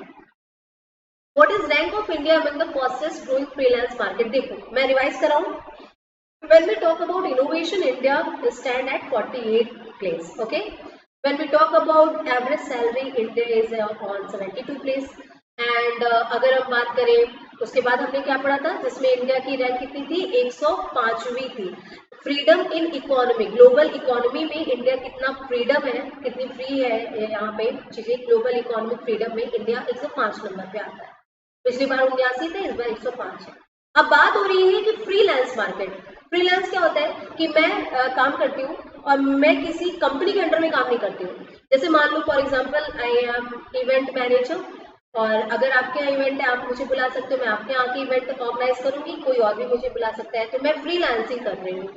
इंडिया में फ्रीलांसिंग मार्केट इतनी बड़ी है कि इंडिया दूसरा सबसे ज्यादा बड़ा फ्रीलांस बाजार बन गया है। तो सेकंड यहाँ पे आंसर होगा India. India second fastest growing freelance market in the world with a massive increase in the number of freelancer this year. बहुत ज्यादा फ्रीलांसर की संख्या बढ़ी है। ये कौन जारी किया है, किसने ये सब पता लगाया है? तो एक कंपनी है जिसका नाम है पेयोनीर, इसने ये पता लगाया है। फिलीपींस, इंडिया और जापान, ये टॉप 3, मतलब सबसे ज्यादा फ्रीलांसिंग फिलीपींस में, सेकंड में इंडिया और थर्ड पे आपका जापान आता है, ठीक है। किसने टस्कन ग्रैंड प्रिक्स जीता है? अगेन रिमेंबर ग्रैंड प्रिक्स मतलब we are talking about car racing, Tuscan में हुआ है और इसे जीता है लुइस हैमिल्टन ने, ठीक है। Option number second will be the correct answer. ये लुइस हैमिल्टन है, इनके बारे में हम डिस्कस कर चुके हैं। ब्रिटेन की है, मर्सिडीज ये इनकी है जिससे ये रेसिंग करते हैं, और ये 90वां इनका ग्रैंड प्रिक्स विनिंग है। जैसे कि मैंने आपसे कहा एक और बचा है। एक्चुअली अभी एक और हुआ था ग्रैंड प्रिक्स, लेकिन उसमें भी इनके ऊपर पेनाल्टी लग गई क्योंकि इन्होंने मैच स्टार्ट होने से पहले थोड़ी सी प्रैक्टिस कर ली। बहुत ज्यादा बवाल हुआ उसको लेके और इनपे पेनाल्टी लगा दी गई, वरना उसमें इनका 91 कंप्लीट हो जाता, लेकिन नहीं हो पाया। और तो यहाँ पे हम बात करें तो इन्होंने टस्कन का ग्रैंड प्रिक्स भी जीता है। तो इन्होंने आपका बेल्जियम का भी जीता और इन्होंने ही आपका टस्कन का भी जीता। इटली का कौन जीता था? पियरे गैसली ने, जो उनका पहला ग्रैंड प्रिक्स विन था, ठीक है। Who authored the book titled End of an Era, India Exists Tibet? Tibet में इंडिया की क्या पोजीशन है, इस पे किताब लिखी जा रही है जिसके राइटर है क्लॉडे एरपी। मैंने कहा किताब लिखी जा रही है क्योंकि ये इस किताब का चौथा संस्करण है, पार्ट 4 है। और इंडिया का चाइना के साथ रिलेशन और तिब्बत में इंडिया की सिचुएशन कैसी होती जा रही है, इस चीज पे ये किताब लिखते हैं। पहला एडिशन था Tibet the last month of a free nation, ठीक है। दूसरा पार्ट था will Tibet ever find her soul again. Third part था व्हेन द गॉड स्पोक, ठीक है। इसमें इंडिया और तिब्बत का रिलेशन 1947 से 1962 के बीच का जो भी रहा है वो ये बताते हैं। और अब पार्ट 4 इन्होंने लॉन्च किया है। Rajesh Khullar has been appointed as executive director of which organization? किस संस्था के एग्जीक्यूटिव मतलब कार्यकारी निदेशक के रूप में राजेश खुल्लर को चुना गया है? तो भाई बहुत इंपॉर्टेंट, वर्ल्ड बैंक में इन्हें चुना गया है।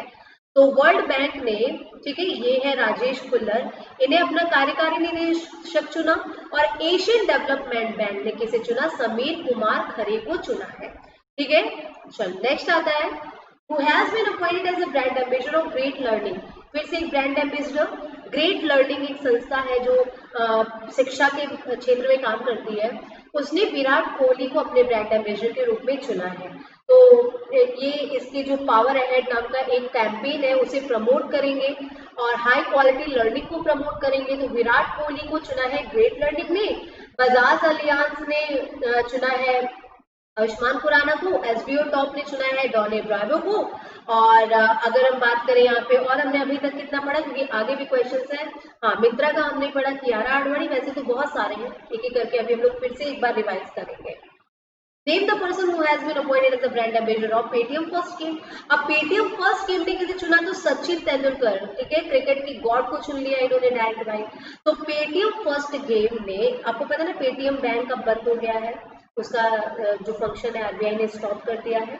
तो पेटीएम फर्स्ट गेम की यहाँ पे बात हो रही है। खैर, पेटीएम फर्स्ट गेम्स ने यहाँ पे सचिन तेंदुलकर को अपना ब्रांड एम्बेसडर चुना। इस पे भी वही सब होगा, और इसमें कबड्डी, फुटबॉल, बास्केटबॉल, क्रिकेट, इन सब में आप अपनी टीम बना के खेल सकते हो। ठीक है, name the person who has been honoured with Euromoney's lifetime achievement award. Euromoney संस्था के द्वारा आजीवन उपलब्धि का पुरस्कार किसे दिया जा रहा है, तो नाम आता है यहाँ पर मिस्टर आदित्य पुरी को, जो 26 साल बाद चेयरमैन के पद से हटेंगे एचडीएफसी बैंक के, और उनकी जगह पे आएंगे Shashidhar Jagadeesan.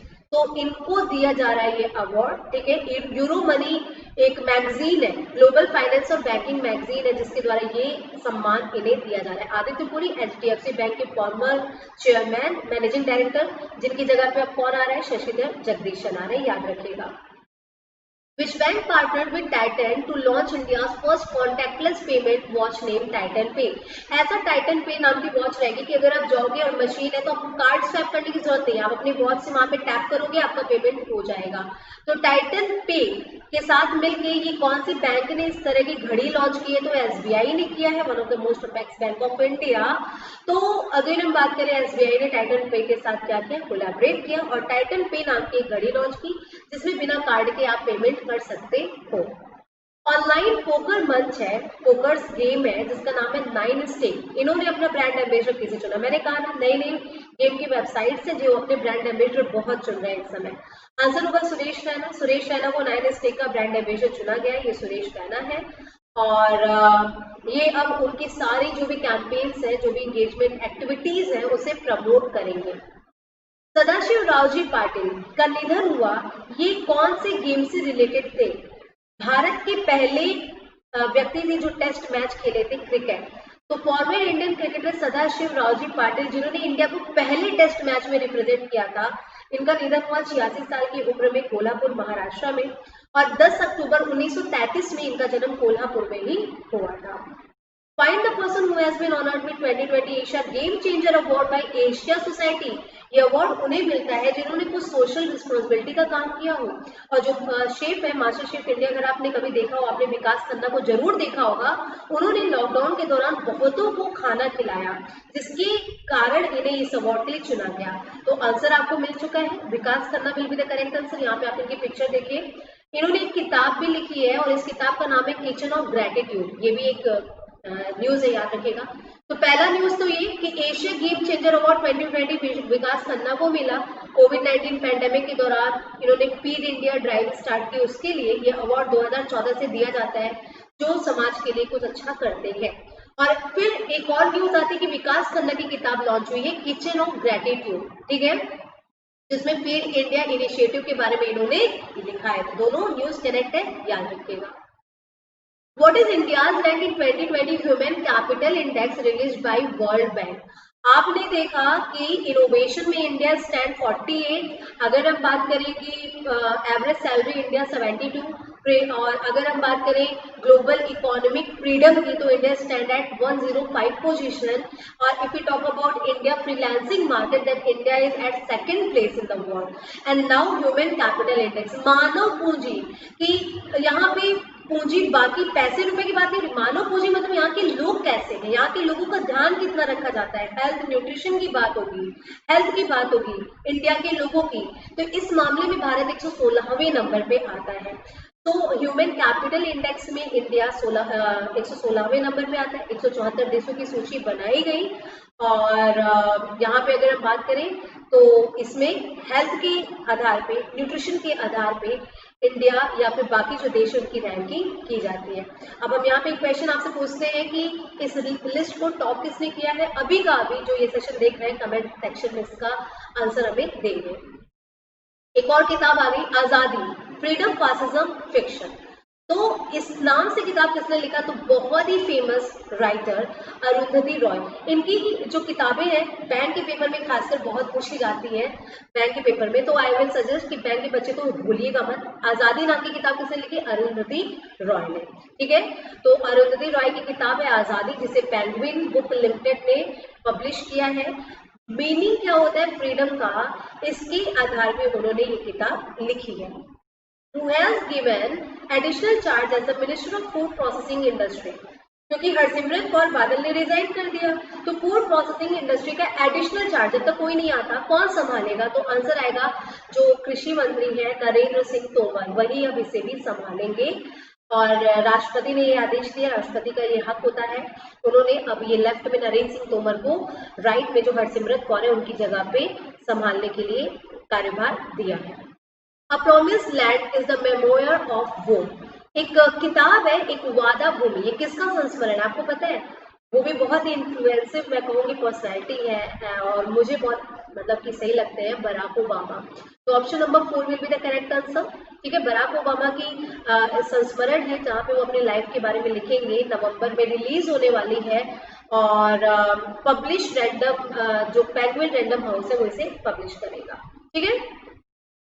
Former PM of India H.D. Dev Gowda had become the MP of Rajya Sabha from which state? मैं तो अभी आगे आपको बताऊंगी, लेकिन आप में से मेरे बताने से पहले कौन बता सकते हैं कि ये भारत के चौथे प्रधानमंत्री थे और अब इन्हें एमपी चुना गया राज्यसभा के लिए, मेंबर ऑफ पार्लियामेंट, लेकिन कौन से राज्य से चुना गया है, तो आंसर आएगा कर्नाटका। और ये इंडिया के प्रधानमंत्री रह चुके हैं और अब हम अगर बात करें कि ये कब से कब तक प्रधानमंत्री रहे, तो ये 11वें प्रधानमंत्री थे और ये जो थे ये 1 जून 1996 से 21 अप्रैल 1997 तक प्रधानमंत्री रहे थे, ठीक है। और 87 साल की उम्र में अब जाके ये इलेक्ट हुए थे राज्यसभा फ्रॉम कर्नाटका और this is the first time that the JD's leader has become a member of the upper house since 1996, ठीक है। Who is the winner of the 2020 Italian Open? Open लग गया मतलब टेनिस की बात हो रही, इटली में हुआ। यूएस ओपन में कौन जीता? यूएस ओपन में मेन सिंगल में जीते डोमिनिक थीम। भूलना मत भाई, देखो अगर आगे का पढ़ रहे हो पीछे का भूल रहे हो तो बेकार है, ठीक है। यूएस ओपन में क्योंकि नोवाक जोकोविच तो डिस्क्वालीफाई हो गए थे तो डोमिनिक थीम ने जीता।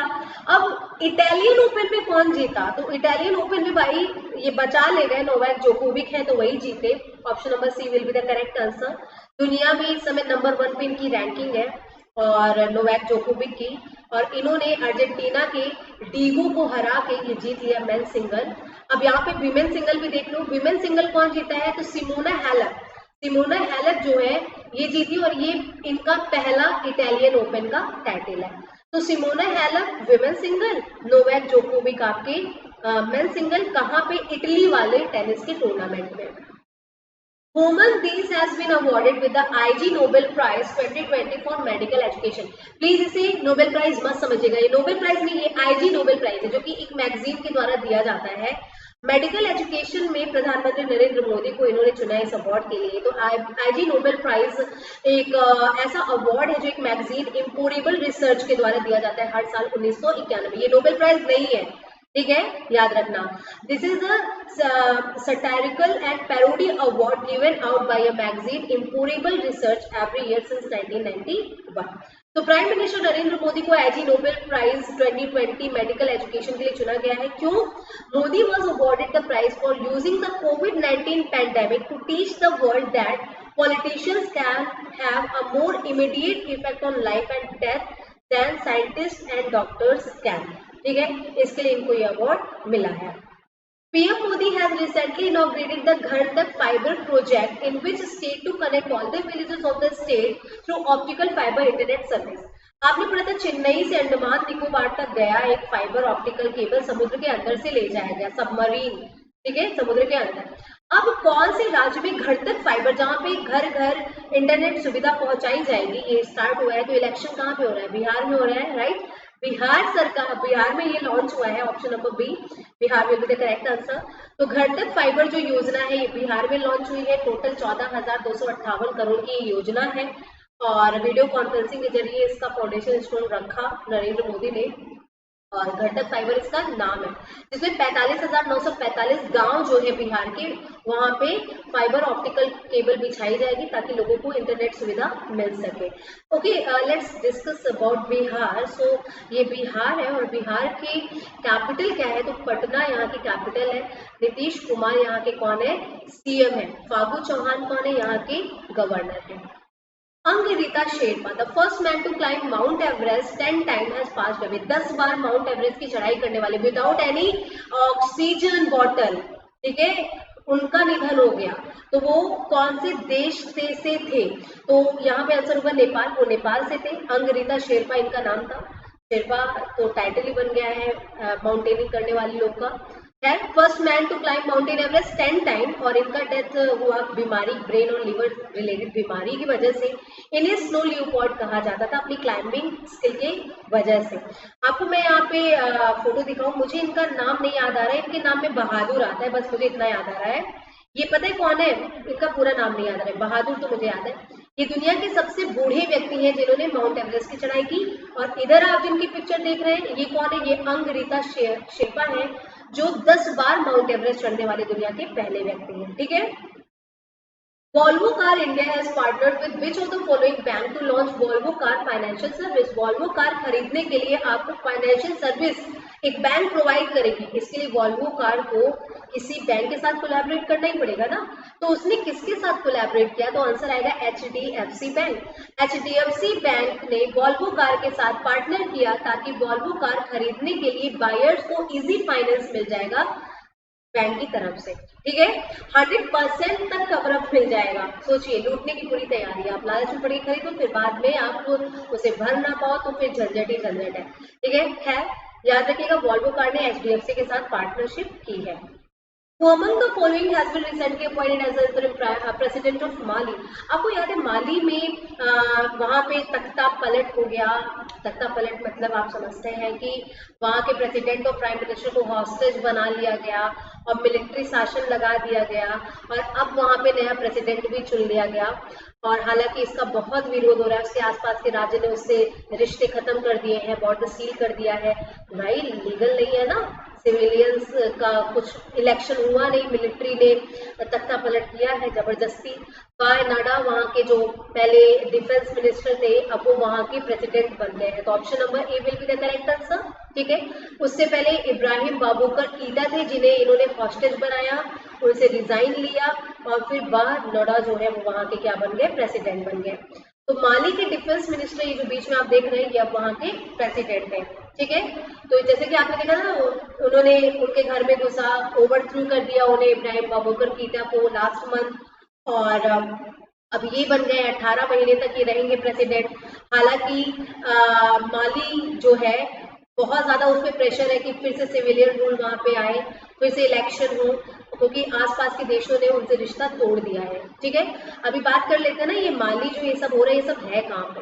अफ्रीका का देश है माली, ठीक है। इसके ऊपर मॉरिशियाना है, इधर आप देख रहे हो कि ये अल्जीरिया है, ये नाइजर देश है, ये नाइजीरिया है, ये बुर्किना फासो है, ठीक है। ये सारे देश, सेनेगल है, इन देशों के बीच में है माली। इन सारे देशों ने इससे रिलेशन तोड़ दिया है, बॉर्डर सील कर दिए हैं क्योंकि मिलिट्री शासन है ना भाई।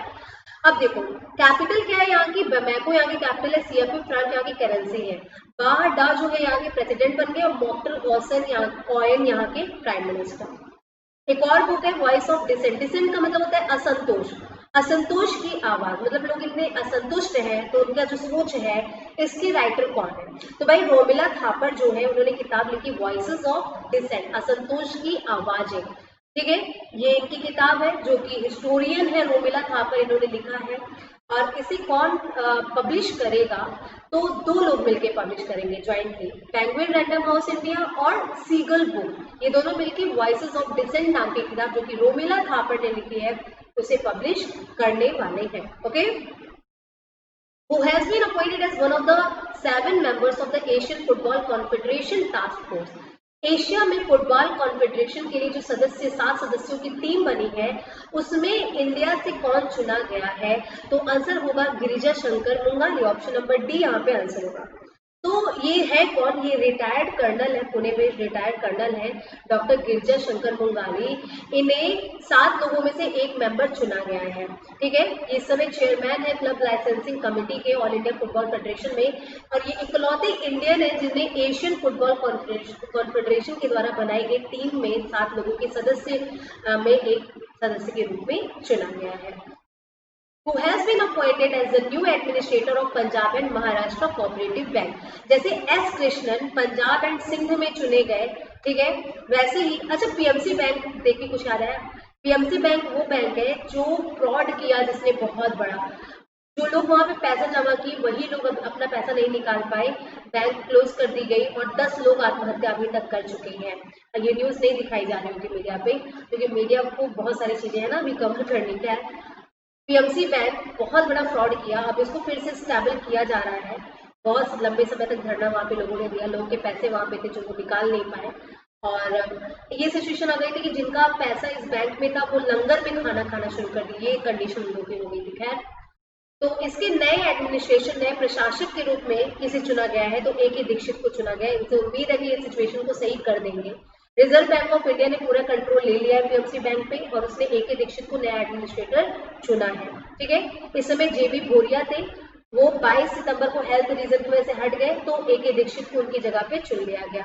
We are talking about PMC bank, ठीक है, याद रखिएगा ये बहुत इंपॉर्टेंट, क्योंकि ये बैंक बहुत ही ज्यादा खबरों में रहा।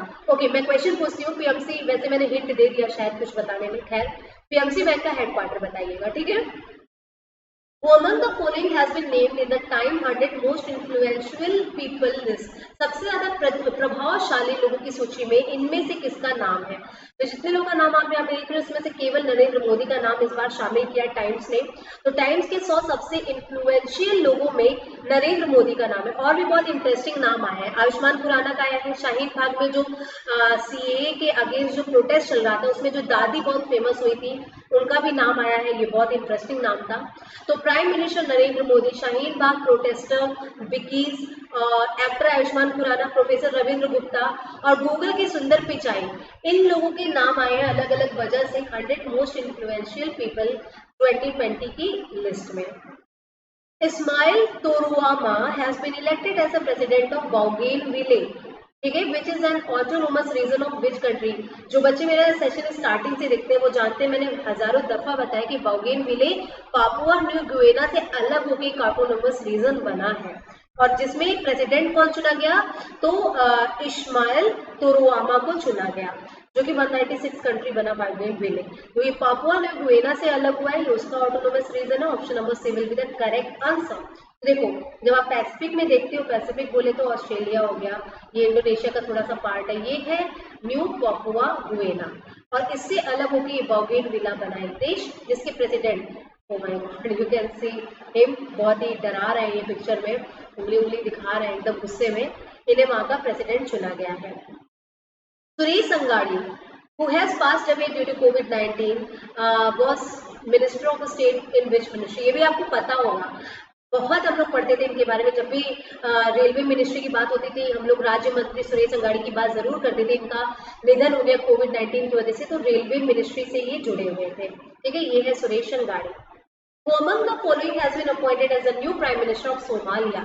सोमालिया देश जो है वहां पे अभी तक हसन अली खरे थे, अब उनको हटा के वहां पे नए कौन बन गए हैं, प्राइम मिनिस्टर बन गए, जिनका नाम है मोहम्मद हुसैन रोबल। वहां के प्रेसिडेंट का नाम है मोहम्मद अब्दुल्लाही मोहम्मद, जिन्होंने मोहम्मद हुसैन रोबल को चुना है वहां का प्रधानमंत्री। तो सोमालिया के प्रेसिडेंट अब्दुल्लाही ने क्या किया, मोहम्मद हुसैन रोबल को वहां का नया प्रधानमंत्री चुना। ये एक नए होंगे, नए पॉलिटिशियन है, और इन्होंने हसन अली खरे को हटाया क्योंकि ये जो है उतनी अच्छी कैबिनेट नहीं बना पाए। और ये जुलाई में ही आए थे पावर में और फिर इन्हें हटा भी दिया गया और इनका प्रेसिडेंट के साथ सही कोलैबोरेशन नहीं हो पा रहा था। ये वहां के नए प्राइम मिनिस्टर है, इनका नाम है हसन रोबेट। अब बात करेंगे सोमालिया कहाँ पर है, तो ये है सोमालिया। ये किसे टच करता है, केन्या को, इथियोपिया को, एरिट्रिया को और जिबूती को। ठीक है, सोमालियन पेनिसुएला आपका यहाँ पर है। Name the Bollywood actor who has recently appointed as brand ambassador of Acer India. Again a brand ambassador. Acer India का उन्हीं को चुना गया जिन्हें गार्गो इंटरनेशनल का चुना गया, जो बहुत फेमस थे और मुझे लगता है कि इनसे जुड़ा क्वेश्चन भी पेपर में आ सकता है। We are talking about Sonu Sood, option number A will be the correct answer. तो गार्गो इंटरनेशनल और एसर, इन दोनों ने सोनू सूद को अपना एम्बेसडर चुना। चलो रिवाइज करते हैं एक बार, टाइम आ गया रिवीजन का, तो चलो रिवाइज किया जाए। चलो भाई, तो यहाँ पे आएगा सबसे पहले नाम किसका, Rohit Sharma Oakley, Harbhajan Singh eBikeGo, Suresh Raina और Harmanpreet Kaur WTF sport, Subir Singh luxury ride, Sourav Ganguly और सुनील छेत्री JSW सीमेंट, पंकज त्रिपाठी बिहार खादी, सोनू सूद गार्गो international, Manushi Chhillar Adidas, Ajay Devgn Aarogya Setu app, MS Dhoni PokerStars India, Dwayne Bravo SBO top, Myntra Kiara Advani, Bajaj Allianz Ayushmann Khurrana, player spot Smriti Mandhana and Bhuvneshwar Kumar, CEAT limited ने आमिर खान को चुना है। नेक्स्ट आता है, which state has recently one the UN award for prevention and control of non communicable disease 2020। जो गैर संचारी रोग है उनके रोकथाम और नियंत्रण के लिए सबसे अच्छा किसने मिशन और प्रोग्राम लॉन्च किया, जिसकी वजह से उसे संयुक्त राष्ट्र की तरफ से पुरस्कार मिला है। बहुत बड़ी बात है, और ये अवार्ड मिला है केरला को। साक्षर में भी केरला, बच्चों के मामले में भी केरला और इस मामले में भी केरला टॉप कर रहा है। तो केरला UN की तरफ से अवार्ड जीता सबसे अच्छे प्रोग्राम लॉन्च करने के लिए नॉन कम्युनिकेबल डिजीज को लेकर। ठीक है, रेड कलर में जो एरिया आप देख रहे हैं ये क्या है, केरला है। According to the World Risk Index 2020, India has been ranked at the dash spot among 188 countries. विश्व जोखिम सूचकांक के अनुसार भारत को 181 देशों की सूची में कौन सा नंबर दिया गया। तो here I will take a break and I think you know the reason. I have to set up something. So give me a few minutes and जब तक मैं आती हूँ do one thing, आप रिवाइज करो जितनी भी अभी तक रैंकिंग हुई है। ठीक है, I'm just coming back.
Okay, so I am back and I hope everything is all right. चलिए सेशन कंप्लीट करते हैं and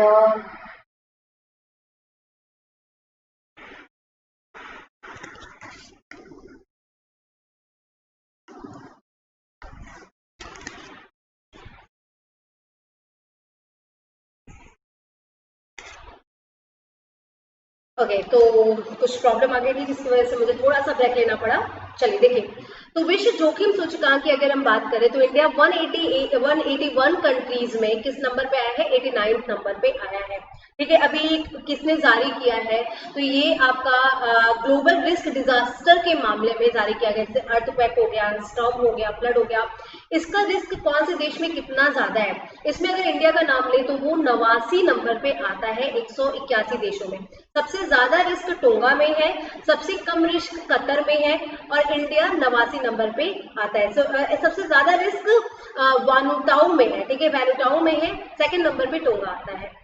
Who among the following has become the first women fighter pilot of India to fly the Rafale combat aircraft? Rafale आया India में, बहुत happy moment.